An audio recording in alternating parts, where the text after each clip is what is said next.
मुख्यमंत्री फडणवीसांच्या हस्ते मुंबई मेट्रो 4 ची ठाण्यात ट्रायल रन।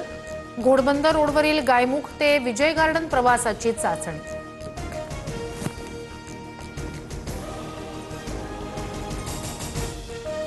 52 किलोमीटरची सर्वात मोठी मार्गिका मेट्रो मार्गामुळे प्रवासाचा वेळ कमी होण्यास मदत होणार। पुढील वर्षाच्या अखेरपर्यंत सर्व काम पूर्ण करू, फडणवीसांकडून आश्वासन। ठाणे विकायला काढण्यात आलंय। मुख्यमंत्र्यांनी ठाण्यात वेळ घालवावा, अन्यथा बीड व्हायला वेळ लागणार नाही, संजय राऊतांची टीका।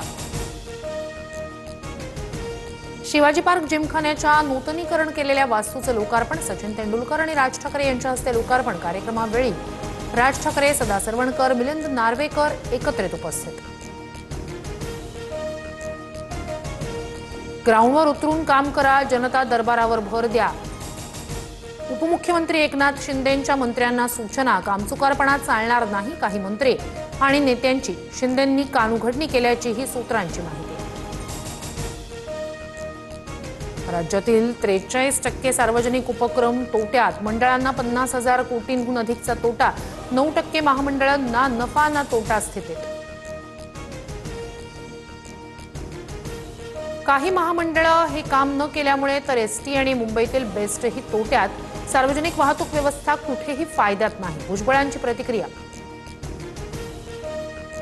छत्रपती शिवाजी पार्क मैदानावर 2 ऑक्टोबरला ठाकरेंच्या शिवसेनेचा दसरा मेळावा। परंपरा विचारांची, धगधगत्या मशालीची।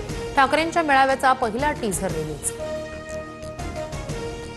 पालिका निवडणुकांच्या तयारीसाठी शिंदेंच्या सेनेचा 24 सप्टेंबरला नागपुरात निर्धार मेळावा।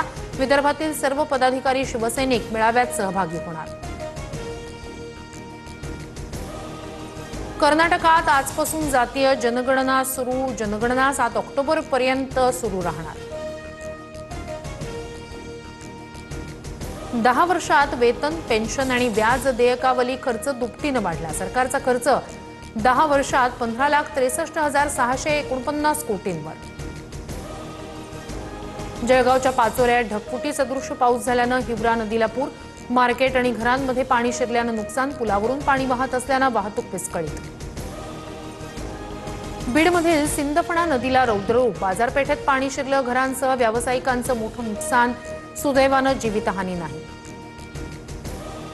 जालन्यात ढगफुटी सदृश पाऊस, शेतकऱ्यांचं मोठं नुकसान। गिरीजा नदीला पूर। घरात पाणी शिरल्यानं जीवनावश्यक वस्तूंचंही नुकसान।